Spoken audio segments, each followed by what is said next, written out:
Thanks for listening to Eat Your Content. If you like what you hear, please consider supporting the podcast through my merch store on TeePublic. Get great quality items like t-shirts, hats, mugs, and more, all sporting the vibrant Eat Your Content logo. Go to teepublic.com/user/eatyourcontent for more great items, and thanks for your support. Are you ready for a competition where the best cake artists from around the country are asked, can you top that?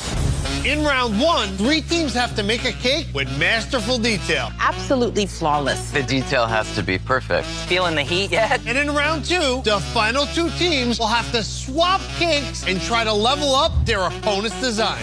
Swap those cakes! I just die inside. You're shaking like a leaf. This could have ruined the cake. Stressful. I'm so nervous to be judged. Call a lumberjack, because that cake is firewood at this point. Jeez, the frickin' Reese. Oh my God. Get ready for towering, Can't believe you pulled it off. moving, This is brilliant. jaw-dropping cakes. You took a cake that was already over the top and topped it. So British and prim and proper. Top of the morning spot, see? I don't think I've ever heard someone from New Jersey do a British accent. Cake toppers.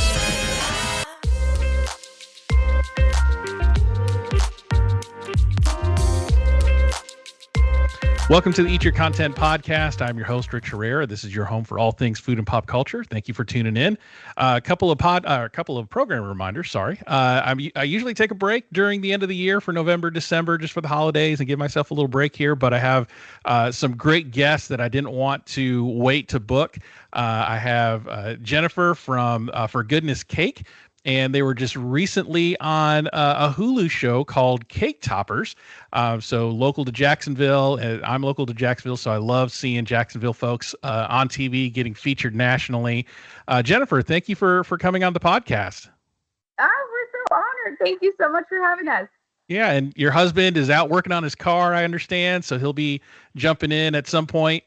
Yes, he will. He recently unearthed a 57 Chevy from the junkyard, and she's my sister wife. She takes lots and lots of his time now. So wow, just a cake artist, a former tattoo artist, and a classic car restorer, a Renaissance man. He is. He's a man's man, right?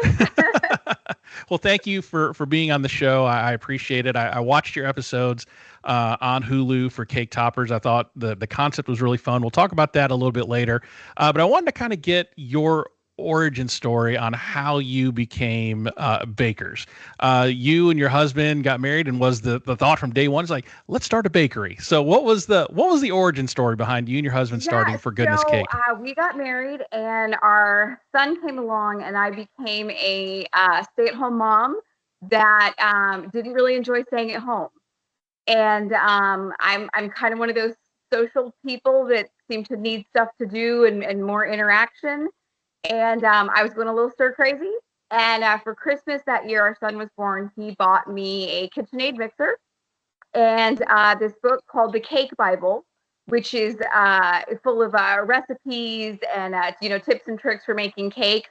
And it was fabulous. It kind of gave me something to do. I dove into it, went through all the different recipes, and it just kind of sparked something in me that I didn't really even know was there. Wow. So what was your life before becoming a baker? What was the transition, what you were to becoming a baker?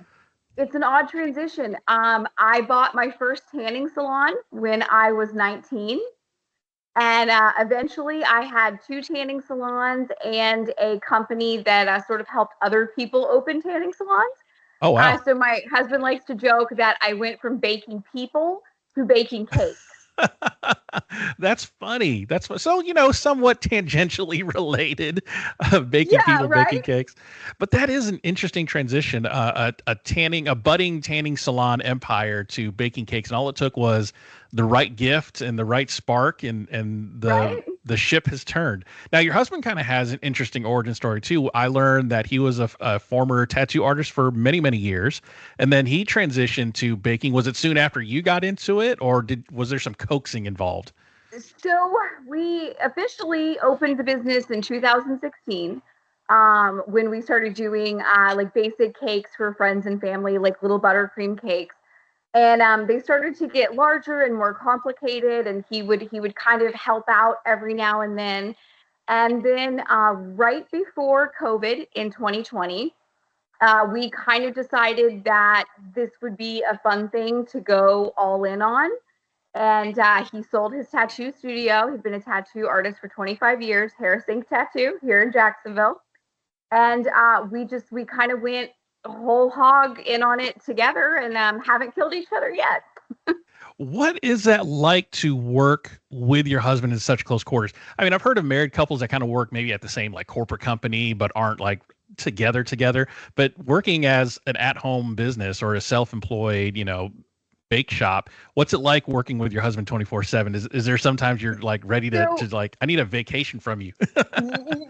Right. So it's nice in the sense that we can both kind of read each other to where like, I need to walk away from you for a few minutes, or I'm very hard-headed when I see something in my brain and I want it that way, but conversely, he's very hard-headed too. So I kind of have to step back and say, okay, you know how to engineer this, and I'm going to let you do your part. But it seems so cliche, but at the end of the day, spending all day together, he's the only person I want to spend the evening at dinner with. It's, we really, really click. Well, that's good. That's good. Because you sometimes find out that, it doesn't quite work out working together, and maybe there's, but this, you're like, high hopes, but no. Yeah. Didn't quite work out, but this, I'm glad it worked out. And obviously it brought you a lot of success for being recognized on Hulu and getting all that together. So let's kind of talk a little bit about the business today. So what services do you offer? Where can people find you if they wanted to order a cake? How would all that work? So they can find us on our social channels, which is For Goodness Cake Bakery Jax, JAX. And then our website is just forgoodnesscakejax.com. And what we offer is a little bit different. It's not your normal standard buttercream birthday cake. We're going to offer cakes that look like other objects. Maybe you want an alligator swimming through the marsh. We can do that. Maybe you want a Mario cake where the Mario coin on top levitates and spins. We can do that too. Oh, wow. So it's a really different kind of cake. We really enjoy making them interactive and fun for the guests. So if people are looking for like a public style sheet cake, that's not going to be what you're going to offer. No, we're going to be up your alley if you're looking for a hyper realistic whiskey barrel that pours whiskey, and then you can eat it at the end of the night. Now on Instagram, I'm seeing a lot of things really going viral of, is it cake? Does, things that look like something else, but is cake. Have you seen with the rise of social media and some of these types of cakes going viral, has your business kind of increased with that as well to say, hey, I saw this on social media. Can you do something like that? Oh yeah, absolutely. We'll get lots of people that are like, I usually get my husband a regular birthday cake, but he loves James Bond. Can you make a giant gold James Bond gun? So lots of things that maybe I can remember in 2016 when we started that weren't popular or weren't cool. And all of a sudden people are realizing what you can do with sugar and what you can do with cake, and realizing that we can do some really cool stuff. Wow. That's amazing. And that's a real niche. Well, I say niche, but then, with the virality that we were just talking about, it's coming a little bit more commonplace, but it is kind of a niche type of business. You're not looking at a standard like 3-tier cake. You want something that's more creative, that a geode cake is so 2007, that kind of thing. right. So we need something a little bit more, and that's the kind of cakes that you guys make. So that's awesome. So if you guys are looking for that kind of hyper realistic or just a different kind of cake to celebrate any occasion, you want to look these guys up. So let's talk about why you're here. So you guys were on a Hulu show called For Goodness Cake, and I got a little bit of a bone to pick with Hulu. I saw zero advertising on this show before. If I had not seen if I had not seen News for Jack's segment and their posting, I would have never known this show existed. It didn't even pop up on the just added section of Hulu. Like, did you find that as participants, like, man, you got to help me out here. Help me promote my business. So let's see. We filmed a year ago in October. Oh, wow. And, kept waiting and waiting, sure, we'll hear something. And finally started reaching out to the other contestants. Have you heard anything? What's going on? Have you heard something? And maybe Right. I haven't. And oh gosh, what's the nicest way I can say it was disorganized? What the is happening right now? Oh, wow. Okay. You heard it here first. That's we got promos to share the Saturday before it dropped on Hulu. Oh, wow. Yeah, that's not enough time. That's not enough time. No. Yeah, especially with, the holidays. November is basically Thanksgiving, the whole month. So everybody's, kind of up and around and doing things. Right.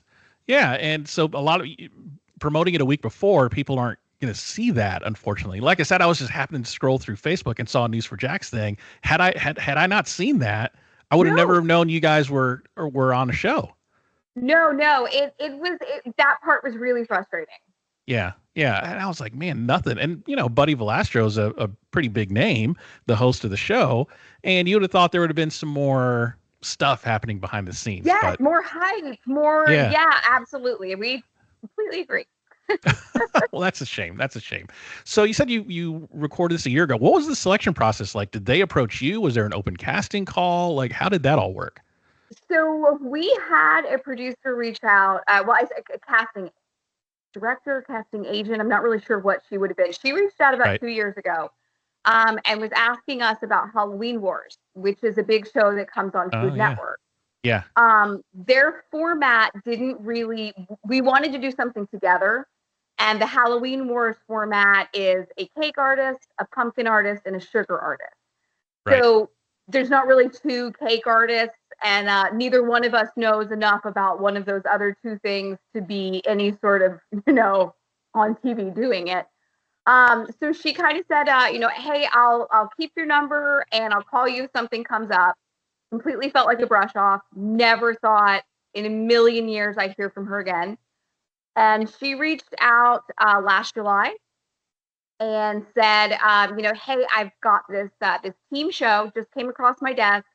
I really want you to go online. I'm going to send you a link to the application. I want you to fill it out. This would be perfect for you. So we filled out that application, and then it's just this application after application after Zoom meeting after Zoom meeting, with this person and then that person. And then finally you're all the way up to the director, who, is the final yes or no. Are you personable? Are you good on camera? Do you have a good team dynamic? There's all these different things that they want to see. Right. How long did that process take? So that was from, I would say, July until we got on the plane in October. Oh my goodness. So, the interview process, but how long did that, from July all the way through to like October? Like, you didn't know for sure you were going to be on the show until. So we, again, this kind of organizational thing. What the is happening right now?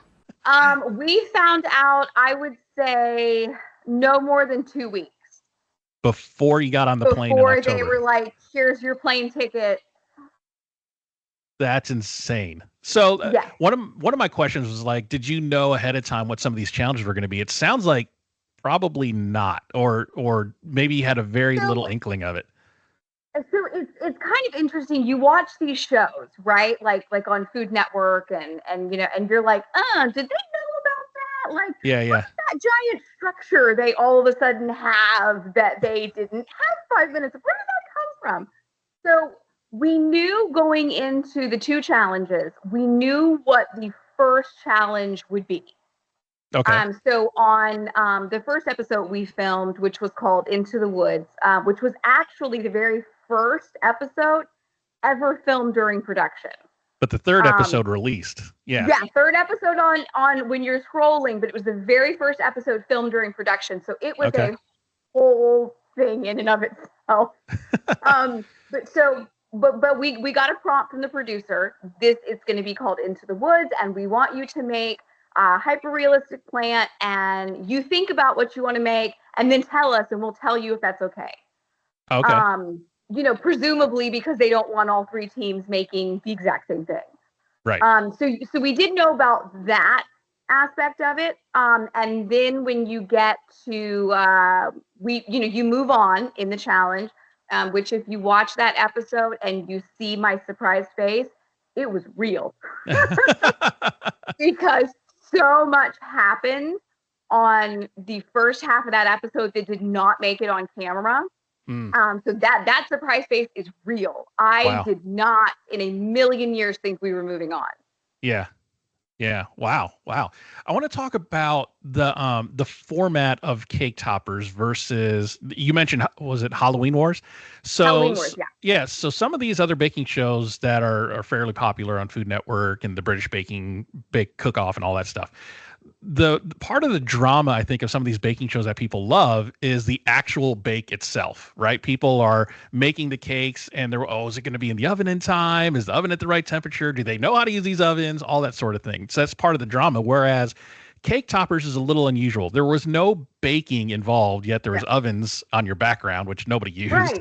So the cakes were pre-made sheet cakes. You had the Rice Krispie, treat things that you could sculpt and mold. This was really just about artistry and creativity and less about did it taste good. Were you somewhat surprised that there would be, when you first kind of heard about the show, that there would be no baking involved and that it was just strictly decorating? So they were up front from the very beginning. There is no baking. What Buddy wanted out of this show was really amazing cakes. That was the end goal. So they kind of felt like any time spent baking was going to take away from what would in the end be these hugely spectacular cakes. That was his main goal. He wanted really amazing cakes. Yeah. I mean, this was not without its drama, right? In the first round you were talking, or the first episode, Into the Woods, you actually had competing bonsai trees a little bit. So you mentioned, they didn't want three people cooking the same thing or making the same thing, decorating the same thing, but you still had one group that was doing a bonsai tree, and you actually were doing a bonsai tree too. So did you, at what point did you look at these other contestants like, oh my God, they're doing a bonsai tree too? It's so funny watching the show back. There are so many moments from the other two teams that I literally did not know happened. You are so engulfed in yourself and your, what you're doing. Right. But there was a point where we looked across because the other team, Rodolfo and Renata, are across from us in the studio. And when I have to go to the refrigerators or I have to go to the microwaves or anything, I have to physically walk the entire studio over behind them. So I looked at their sketch and I remember coming back to Scott and saying, that's the exact same thing we're doing. Right. That can't be good. All theirs has to be is slightly better and we're screwed. Yeah. Yeah. So that was a really scary moment, definitely, to realize we were basically making the same thing. Yeah, because you always see that on cooking competitions too. If you have three people competing and two of them are doing the same thing, by default, you're going to compare one to the other, right? And then the third. Absolutely. Yeah. And she did some of the coolest techniques when they made their bonsai tree. I remember looking over and seeing her frying the flowers. And I was like, well, doesn't matter what I do now. That's just too cool. Yeah, I saw that too. When they were frying the rice paper, I'm like, oh, that is a really good idea. And it kind of looks like an actual bonsai tree. Yeah. And I was like, oh man, if they're not going to take, even when I was watching, I was like, there's no way they're going to take two bonsai trees to the final, to the second round. And the other team, Kate and Sarah, who did the potted plant, I remember walking into the studio and recognizing Kate and Sarah. Like, oh my God, you have a book. I have read your book. Oh. And I'm supposed to be on the same level as you. There's no way in the world. It was so intimidating. And I think the only thing that moved us forward in that particular episode was the fact that they just got bogged down in the details of all the leaves and all the flowers. Yep. But their team and our team actually had the same problem, which was the kitchen, the culinary aspect of the show, provides the buttercream, the cake, And when they asked what we use ganache on our cakes, which is a chocolate cream product that sets really firm. So it's perfect for sculpting and, putting fondant over. So that was all we told the culinary department. We need ganache. Huge mistake on my part, because what they handed me was the kind of ganache that goes into like a chocolate bonbon that you get in a box of chocolates that when you bite it, it oozes out. Yeah. Everywhere. So what they don't show on camera is our cake literally melting. Oh no. As I'm putting ganache on it, and she ended up having the same problem. Oh wow. So I really think it was sort of a pile of happenstances. Yeah. That made us move forward in that particular episode. Yeah. I think what got that group in trouble too with the kind of the potted plants is they didn't really paint their pots. Like it looked unfinished, and I think that's what kind of got them eliminated. She waited, and you can hear her say, "Yeah, we debated, should we start on the pots or should we start on the leaves?" And they started on the leaves. Kate, by the way, is the sugar flower queen. Yeah. So yeah.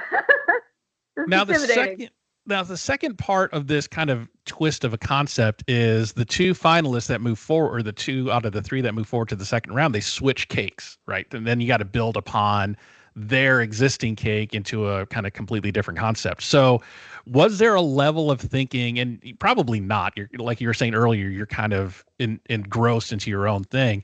Was there a thinking of a little bit of sabotage? Like, I don't want to make this cake too easy to change in case we move it forward? So when our structure starts rocking, when I'm carving it, they don't have Scott on camera with him saying, if it falls down, all it has to make it through is one round for us, no big deal. So yeah, there's a certain level of like, I could fix this, but why? All it has to do is stand up for me. Right. For a few more hours, and then whatever happens to them, that happens to them. That sounds like a you problem. Yeah, because I thought that, well, one, when I saw that your cake was rocking a little bit back and forth, but I for sure thought about that when you were on your second episode 9, and you had to make these like gem kind of things with the crates and stuff.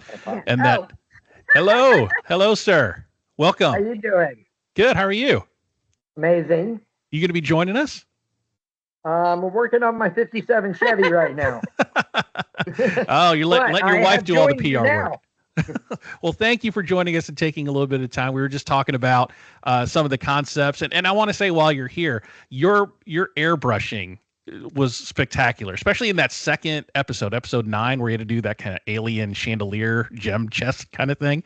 That was fantastic. Your airbrushing is top notch, sir. And that tattoo artist in you is definitely coming out in that airbrushing, and it looked great. So I just wanted to say that while you're on camera here with us. I think the airbrushing and tattooing, it carried over well into the cake designs. Yeah, very much so. Really and then I was talking to your lovely better half here about working together as a married couple.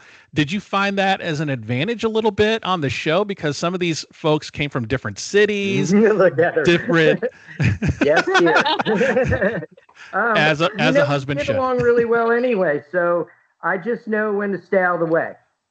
Oh, that's good. Yeah, I mean, yeah, exactly. You kind of know when she starting to maybe get a little upset at you. It's like, okay, I need to back off. I need to just stick to doing my thing here. Because some of the other teams they didn't even work together. They were maybe paired up or something outside. I mean, I don't know their backgrounds, but some of them were in like completely different cities. And I'm like, how do you guys work together long enough to know that you're going to be a good team? And I was like, you guys have got to be an advantage. There was parts and things that we could do that flowed like into our everyday lives, where I didn't have to question what he was doing because I knew he knew what to do, as opposed to if I had just met this person or just been paired up with them. I feel like that would have been a whole other level of like, oh, do you understand exactly what I'm saying? Are you listening to me? Whereas I know he knows. Yeah. Yeah, I saw that. I feel like I saw that play out in the show where you guys were communicating really well and kind of knows each other's strengths and weaknesses a little bit better than maybe some of these other teams, and that we're kind of figuring it out as the challenge was going on. So, so Scott, I want to thank you for being on. I know you got a car waiting on you, and I don't. Yeah. I don't want to keep you from your project, and I'll let you get back to it. But thank you so much for being on and answering that. Yeah, thank you. Scott, ladies and gentlemen. So, all right, what was I talking about? Oh yeah, a little bit of sabotage. So the episode 9 that you're in with the gem crates and stuff, I think that team that made that alien demon crate thing had it in their mind to try and sabotage whoever's going to get it by making their thing so unwieldy and so large that you thought, what am I going to do with this thing? Did you kind of think that when you got it, when you made it through the first round of that one to the finals, and you got this cake, like, what am I going to do? There and because you don't know what the second half is going to be. Right. So when we're standing there and he says, "Oh, by the way, I want you to hang this from the ceiling." Yeah.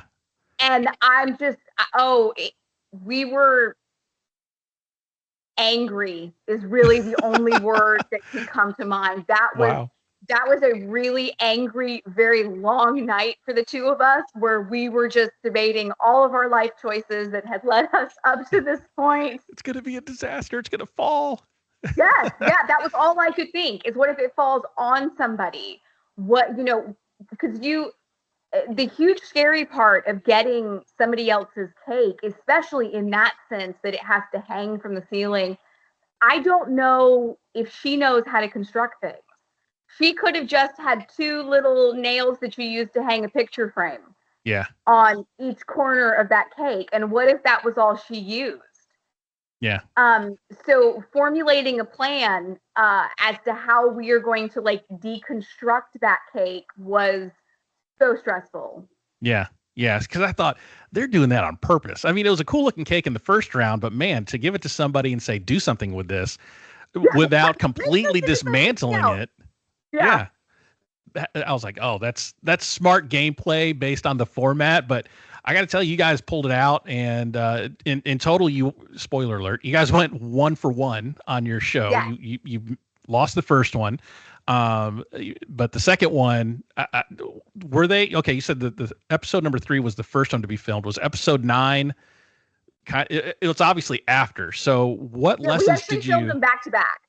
Oh, you filmed it back to back. Yeah. Oh, okay. So there wasn't really any time to kind of think about it. Because I was going to ask you, what lessons did you learn from the plant challenge to the gem challenge to think, okay, we did this, it didn't go right, let's do this thing next. So it was actually really amazing. The first challenge that the other team won, Renato and Rodolfo won. As we're walking out of the studio that evening, and it's late. These are 10-hour days. And we're walking out of the studio, and we tell him that we're filming again. We've got another episode to film. And he spins around and he goes, "Listen, I'm going to give you the best advice anybody's ever going to give you." He's like, "I've done a lot of these shows." He goes, "How many hours do you have to do this?" And I said, "Well, we have 8 hours." And he said, "No, that's wrong." He said, "You have 8 hours. Scott has 8 hours, and your assistant has 8 hours." He goes, "Change the way you're thinking about it." Smart.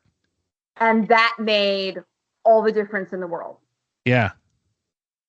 That is really smart. So I meant to ask this at the beginning, hearing, you got this advice from somebody that's kind of a veteran of these baking challenges. Have you guys done any kind of baking competitions in the past, TV or not? I mean, whether it was, a state fair or whatever. We were on camera, the first baking competition, the first anything like that we had ever done.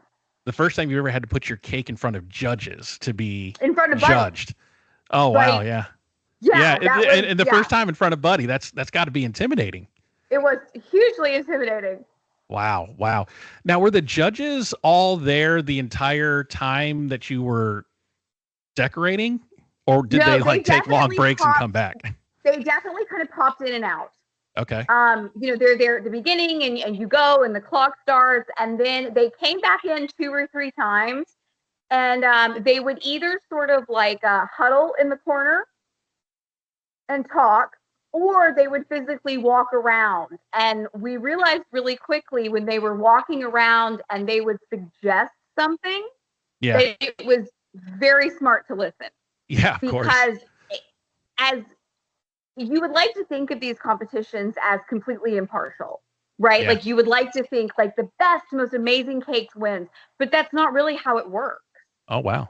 At the end of the day, every one of these judges has a particular thing that they like and a particular style they're looking for. And we realized very quickly that while we could make an amazing, spectacular cake, if it didn't play into what they wanted to see at the end of the day, it wasn't going to win. Yeah, like, oh, you didn't take my suggestion, you're going home. Right. Exactly. Yeah, and they were instantly done. Oh, you didn't listen? Okay. Yeah. So that's, I don't know. Is that, do you feel like that was maybe a little bit of ego at play on the judge's part? I mean, I don't mean that badly. I just mean like, no, but no, I agree. Cause there was, in the second episode, Buddy dinged Scott several times for this particular way that he airbrushes. And, it was hard because I felt like both pieces benefited from what he did. Yeah. But you could tell Buddy personally did not like it. Yeah. Yeah. Like he took it personally that you didn't, follow the advice of. Right. You did not listen. I told you I didn't like this. I told you it didn't work and you're still doing it. Yeah. But you won. So, I mean, what does he know? We won. We didn't think we were going to win. We really did not. We had this whole like pep talk between each other in the hallway where we're like, okay, we're going to be gracious and we're just going to accept that we didn't win. That was the hardest thing I've ever done cake wise. And to win was just huge. Yeah. Well, so if you had the time limit of like 5 hours on the first thing and then 8 hours on the second thing, in reality, if I came to you and said, just as a consumer to, or a customer to a business person and said, I want a mine cart gem cake. And, you had 5 hours, was it 5 hours? I think. Yeah. You had 5 hours to make that cake. How long in reality would that kind of cake take in real life? Yeah. Days. Yeah. I would imagine. Days. I mean, you would bake it and then, working with a partially frozen cake when you're carving and you're shaping is much easier. So I would bake it and it would go in the freezer for a little while and then I'd make all my fillings and all my frostings. And so it would be a multi-day process. So to have to shrink it down to 5 hours, I still can't believe we did it. I don't understand how. I was watching the show and I thought, man, if I walked into their store and said, I want this, how long would that take for real? And yeah, I would imagine, and that's not even considering you have other customers that are doing all the other things at the same time too. So I will say these days we don't, because the orders that we take have gotten so large and intricate and complicated, we don't take that many a week. Okay. But it's you have to account for, okay, this 8-foot alligator that we're doing that's going out in a few weeks. Okay, I know I need to make the entire base and the entire structure one day. And then I know it's going to take me hours and hours to bake all the cake with my 2 ovens, because that's all I've got, just 2. So you really got to kind of account. I'm a big list person. So you got to kind of account, day by day, this is what I have to do to get to the end. Yeah. Yeah. Now, going back to the plant challenge where you made the tree, your first idea, which I thought sounded amazing, was to do a Venus flytrap. Do you have regrets on not doing the Venus flytrap? The Venus flytrap was my idea. And it was when they told us that's what we were going to do, that is the idea I pitched to Scott. But when you're going by email through all this stuff and they're telling you like, this is what your first challenge is going to be, they kept honing in on the fact that they wanted this plant cake to be super realistic. And when you look at a Venus flytrap, there's a bunch of them, right? Like there's not just one. So Scott's problem was there's no time. You could barely have time to make one. How could you make 5 of them? Yeah. And if you only made one, is it going to look right? Yeah. But I wish we had. I really do. Walk me through what that Venus, what your vision for that Venus flytrap would have been. had you decided to go with that instead of the bonsai tree? I wanted to make oh my gosh, what's her name in the movie? With Rick Moranis. Little Shop of Horrors. Yes. Yeah. That is where my mind instantly went. Yeah. You know, but we were too scared. It was going to be a little too whimsical and not really real enough. But then when you look at our finished bonsai tree, it ended up being very whimsical and not real. So I think we could have done it and been fine. I think so. Yeah. You know, we were so torn, and I do wish we had done it. I think it would have heightened the creativity level of it, and I think the judges would have appreciated it. Yeah, a huge Venus flytrap, Little Shop of Horrors Venus flytrap, I think would have been so cool and so different from the other two, right? Than everybody else. Yeah. Yeah. Because like I said, the moment I saw 2 bonsai trees, I'm like, this is not going to go well. Yeah, me too. Yeah. Like I said, it's because all you needed was one to be just slightly better than the other, and then that one wins. Yeah. Luckily, that third group with the potted plants was just that much worse than the 2 bonsai trees, like the 2, and then that one was kind of down here. Yeah. That was, I think, that was a little bit of your saving grace, is that third option was so much lower than the other 2. If you go and you watch, we've kind of noticed, we've been like binging the other episodes at night before we go to bed, and we're noticing that in that first part, whoever ends up with the larger cake on the switch tends to be the winner. Okay. It seems to be like a consistent pattern. Yeah. Because there's more to work off of, right? It's a bigger cake. You got a little bit more options. More ideas. Right. Yeah. So you guys made it through to the second round of the plant challenge. And so you switch bonsai trees. And disaster struck before even the clock started. When you pulled that other cake, the very beautiful bonsai tree with the fried, flowers, rice paper flowers, gorgeous. Put it in the fridge, comes out, and it's like completely melted. Walk me through what happened there. What happened to those? I'm not a baker. I'm not any kind of gastromolecular biologist or anything. So walk me through the chemical reaction of what happened. They had this giant walk-in cooler on set, but it was not plugged in. And what now? They had a giant cooler not plugged in? Not plugged in. They said, we didn't plug it in. The compressor's too loud. And we'll plug it in. It'll come to room temperature. And Scott's tapping me on the shoulder. And he's like, no, it is going to take days, multiple days for this thing to come to room temperature. Yeah. And I'm like, no, they wouldn't have us do this if this isn't what we were supposed to do. It did not, in fact, come to room temperature. It was extremely humid inside the walk-in cooler all night long. And when we wheel this bonsai tree out, I can literally take the flowers and wring the oil. It was so gross. So in essence, the production team kind of hosed you guys. I mean, really? None of the other cakes after that spent the night in the refrigerator. They show us wheeling them in, but that's not where they lived all night. Oh, okay. Because like your cake didn't have any kind of there was no oil. Like these rice paper was in oil, right? And the rest of the cakes were just cakes. They're fine at room temperature, but that one really messed you guys up. Do you think maybe that took a little bit away from what you would have created and maybe factored into not winning that particular episode? I think it took time away. Yeah. Time, and then you kind of had to all of a sudden pivot your design and your idea, and now we can't use this in the way we were wanting to use it. And I had to strip the whole tree when we originally didn't plan on doing that. Yeah. So I think time was the biggest thing it took away. Yeah. It again, even though it didn't have the baking aspect of a normal baking challenge, there was still some drama there, and that was right.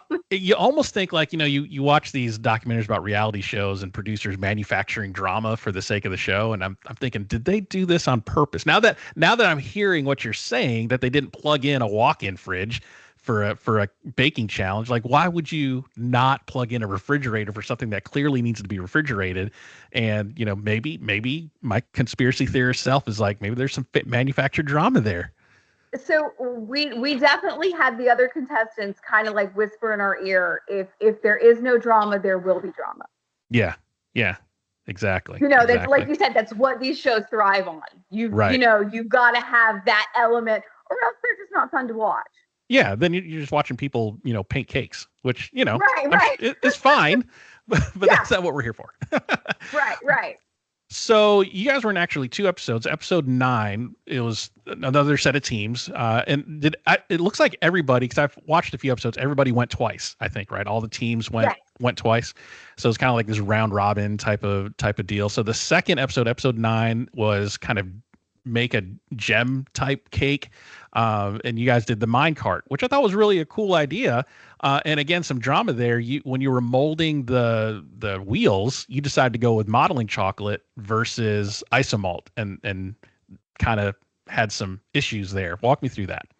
Yeah, so we had the one mold for the wheel, and I thought, so I keep my refrigerators really cold. Mm-hmm. And these refrigerators were not super cold. So when I'm putting things in that would set up for me at home, and 10 minutes, I'm checking on them 20, 30, 40 minutes later, and I tell Scott, I'm like, unmolded, it's been in there forever, it's totally done. And he unmolds it, and it's like pudding. Yeah. And you're like, oh, that's bad. And you're thinking in your head, well, this would have been fine if I was at my house or doing it, normal in my, Frigidaire refrigerator. Why isn't this industrial refrigerator doing what it's supposed to do? But and we're like, can you turn the fridges down? Can you make them colder? Can you make them colder? And but all those things take time. Yeah. You turn your fridge down, it takes time for it to acclimate and the temperature to change, and they're constantly being opened and closed, and so it just sort of was what it was. So you shifted and pivoted to isomalt. For those that don't know what isomalt is, what is that? So it's a sugar substitute, but it's one of those things that we use a lot in cake making, but it's not, you wouldn't want to eat an isomalt lollipop. It is the same sugar substitute that if you've ever gone onto Amazon and you've read the sugar-free gummy bear reviews, and if you haven't, you really should, because they're fantastic. It can cause stomach distress. Oh, Lord. When you eat it in large amounts. So strictly for decorating, not for human consumption. So the isomalt wheels actually ended up turning out okay. Now, did you bring the mold with you? Like, this is your mold from your house, or so Scott made that for us. Okay. Why didn't you bring 4 instead of 1? In my brain, I know, right? Like all these things you look back on. So in my mind, 1 was plenty. We had 5 hours. I would jump right on that. But even if they took an hour apiece, yeah, I'd still have the right amount. But then you jump on something else, and then you jump on something else. And then all of a sudden you go, oh my God, there's 2 hours left and my minecart has no wheels. And fondant is structured so that if I have a huge amount like that, a very thick piece, it will just sort of smush in on itself. Okay. So isomalt was really the only alternative we had. I mean, it turned out great. But as I was watching and I saw that the first wheel didn't turn out, and you had time's ticking away, I'm like, oh man, why didn't they bring 4 molds with them? They could have knocked all this out. Hindsight's 2020, obviously. You made 1, which you have not made 4. And then you're not. Yeah, and you're not counting on the production team like turning the fridge up to 43 degrees either. So it's one of those things. 60 degrees. It was what? Yeah. Did you say 60 degrees? 60? Yeah, they were between 50 and 60. New Jersey in October, you might as well have just done it outside. I know, right? Just sit it outside for a little while. Yeah. That's crazy.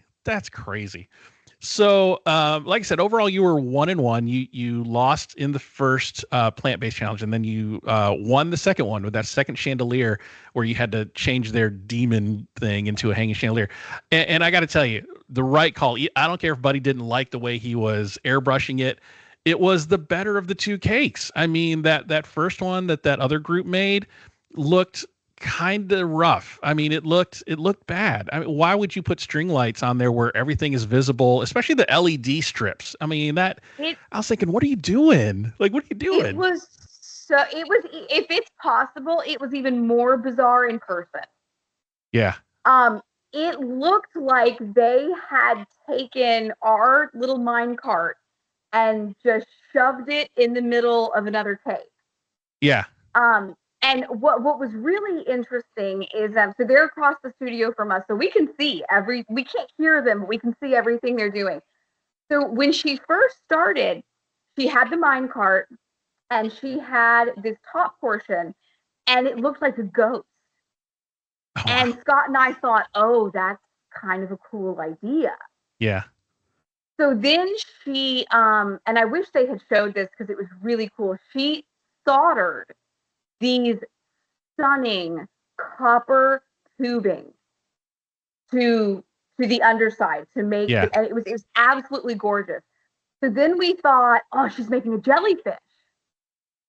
And we were really worried because we thought, oh my God, that's really cool, And that's not what they made. A space octopus, I think, was there.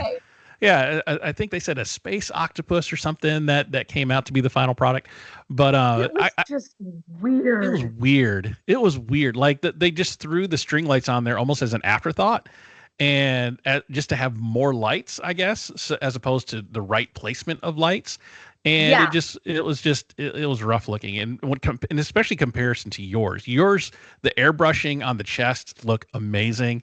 The way you repurposed some of their things, like you took the claws and put them up on top, and it just, and you made bones as handles, and it just looked really, really good. And I hope you guys took pictures of that and you put it on your portfolio on your website, because somebody's going to ask for that cake at some point in the future. Oh my gosh, yeah. So at one point during the competition, they actually confiscated Scott's phone.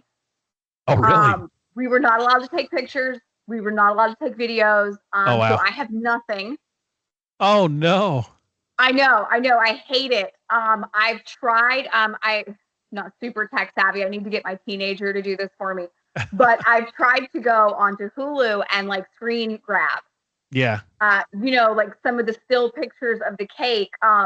Because it was the coolest thing. It was just so cool. And to see those doors open when you're standing there and the judges are like, it's this one. Right. And then it was our cake. And oh God, it was a moment I'll never forget.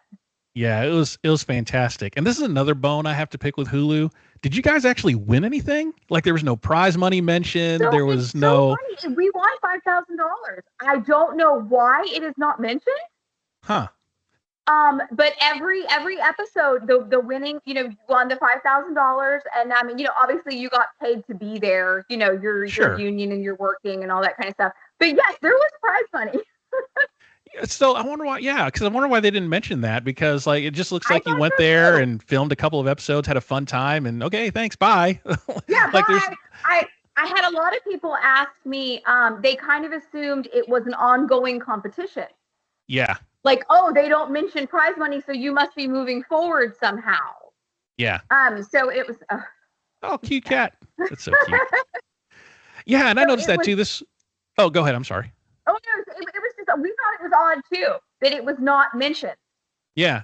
So, and this is a different format of other baking shows, is like the baking championships seasonally that Food Network has. You're on the show for multiple weeks. It's like a 2-month, filming schedule. Here, it's kind of, I mean, you're one and done. Like you go, well, 2 and done, I guess, in this sense. So it wasn't like an ongoing thing where you kind of see people kind of learn and grow and get better throughout the competition, right? Yeah.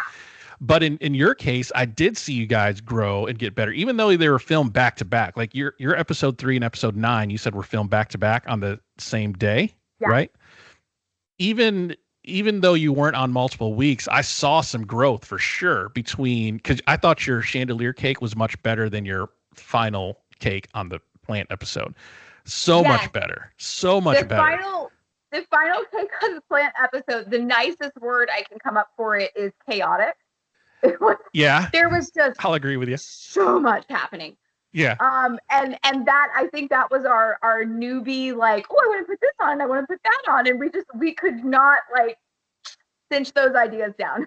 Yeah, I mean the editing. The biggest thing with any cooking competition show, because I've covered a lot of cooking competition shows on my podcast.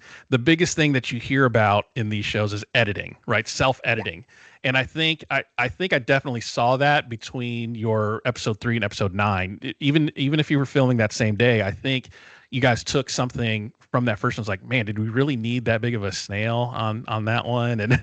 And then you really edited yourselves down and pared yourselves down to just this essential, like really clean looking chandelier cake with the big eye in the middle.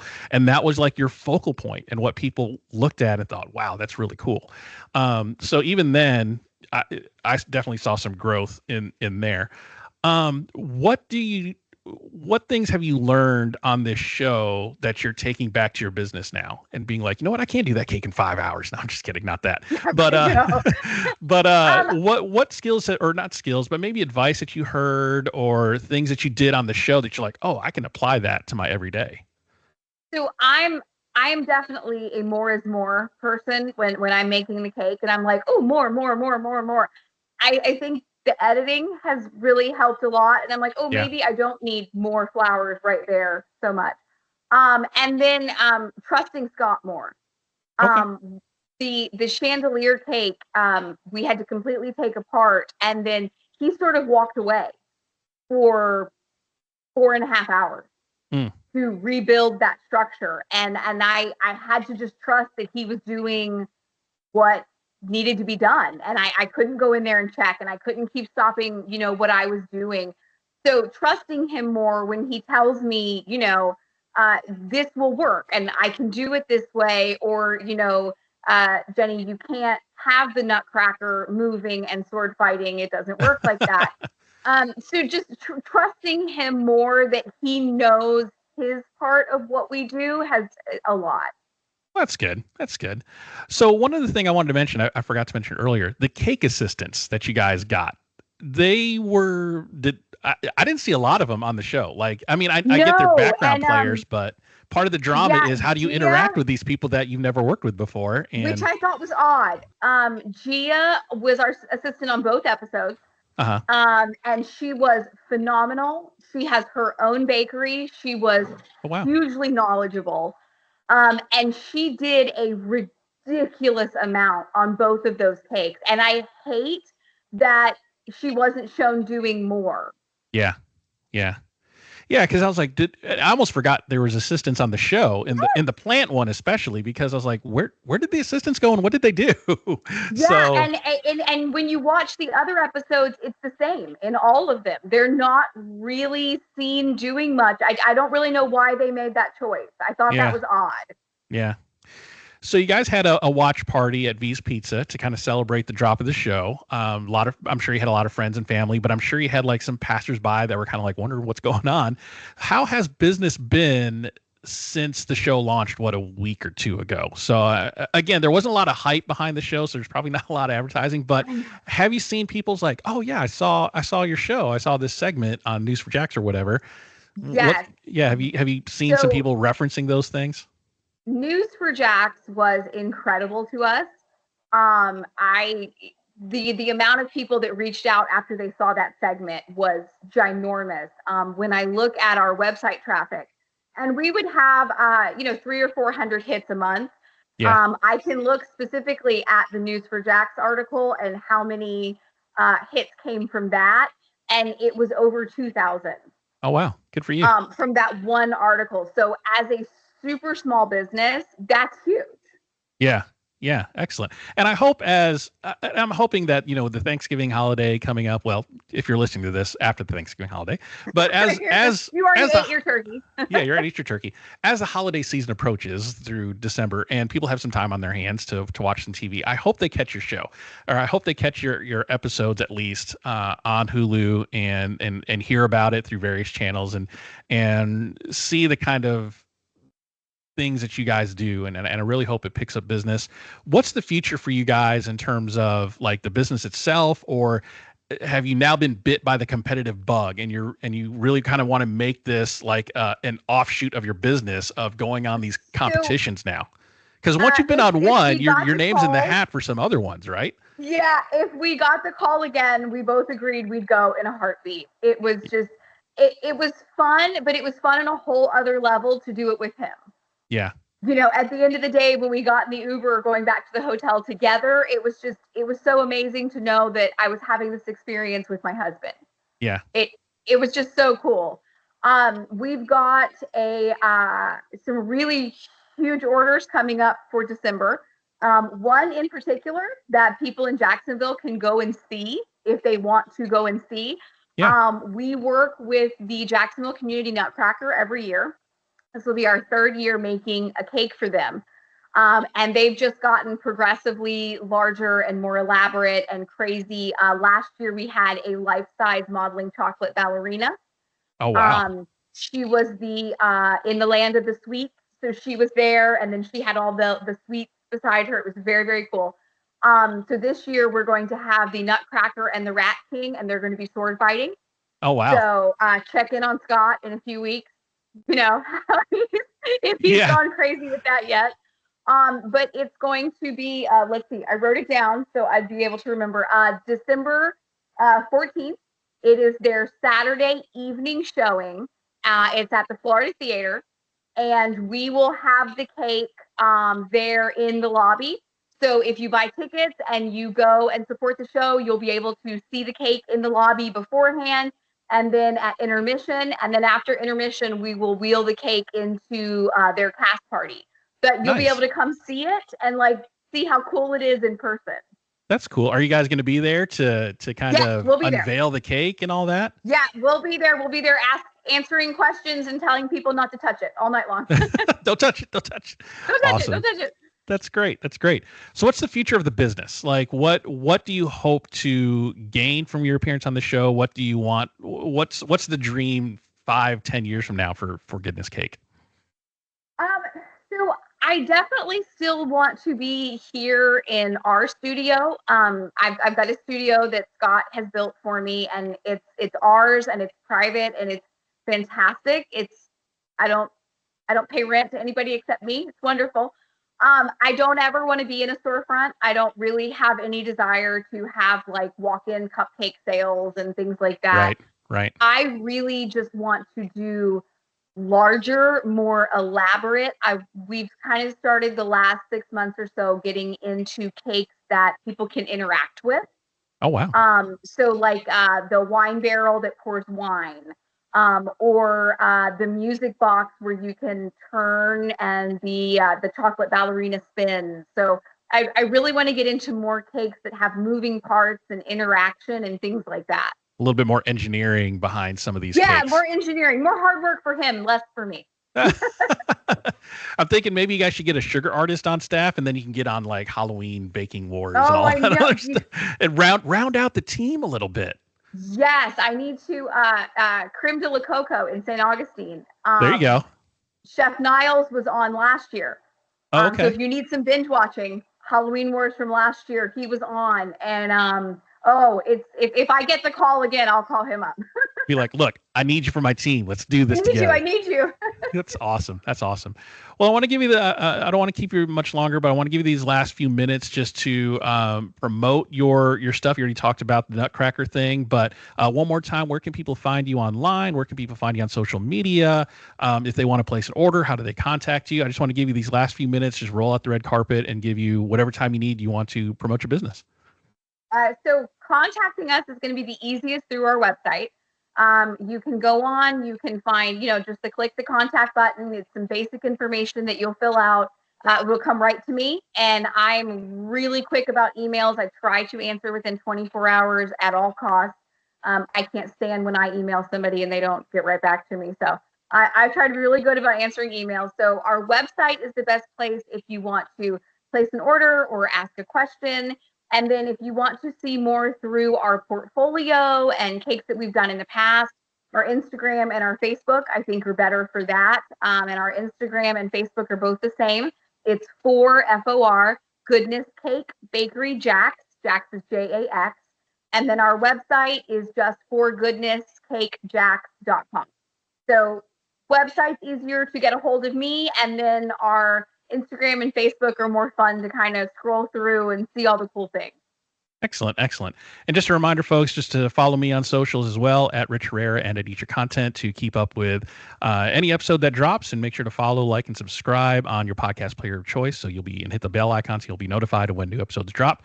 Hopefully, new episodes will be dropping in January. So, Jennifer, thank you so much for being on the pod. Thanks, Scott, for me. I hope he's getting his hands dirty working on that car and getting it all taken care of. But I want to thank you both for your time and for really making Jax look great on camera. And I really, really appreciate that. I love the city and I love supporting local businesses. So you guys did a great, great job. Thank you so much for being on the podcast. We appreciate it so much. Thank you too.